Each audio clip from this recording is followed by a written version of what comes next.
அஸ்ஸலாமு அலைக்கும். இன்றைக்கி ஒரு மினி விலாக் பார்க்கலாம். ரீசெண்டாக நல்லா மழை பெஞ்சதில் பார்த்தீங்கன்னா காமன் சோர்ஸ் சுற்றி நிறையவே வந்து புல் செடி அந்த மாதிரி நிறையா மண்டி போச்சு.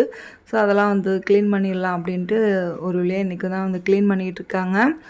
அங்கே பார்த்தீங்கன்னா நான் சின்ன பிள்ளையில் பார்த்துருக்கேன் இந்த செடியெல்லாம். நாங்கள் ரோட்டில் நடந்து போகிறப்ப இந்த மாதிரி செடியை பார்த்தோன்னா அந்த பூவை வந்து இப்படி அமுக்கும், டப்பு டப்புன்னு சவுண்டு கேட்கும், செம்ம சாட்டிஸ்ஃபையாக இருக்கும். ஸோ அந்த செடி எப்படி தான் நம்ம வீட்டு வாசலில் முளைச்சிச்சின்னு தெரியல. வீடு கட்டினப்போ போட்ட லைட்டு கிட்டத்தட்ட இப்போ 7 வருஷம் ஆச்சு. அதனால் ஒவ்வொரு லைட்டாக ஃப்யூஸ் ஆக ஆரம்பிச்சிருச்சு. கிச்சனு, ஹாலு, பாத்ரூம் இந்த மாதிரி ஒவ்வொரு இடமா வந்து மாற்றிக்கிட்டே இருந்தோம்.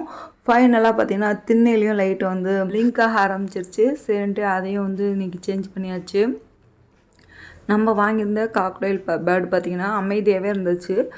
ஒரு டைம் வந்து நான் வீடியோ பார்த்துக்கிட்டு இருக்கப்போ பார்த்திங்கன்னா அந்த பேர்டோட சவுண்டு கேட்டுட்டு பயங்கரமாக ரியாக்ட் ஆக ஆரம்பிச்சிச்சு இந்த பேர்டு. நீங்களே பாருங்கள். என்னதான் இதை நம்ம நல்லா கவனிச்சிக்கிட்டாலும் அது இனத்தோடு இருக்க தான் வந்து ஆசைப்படும்.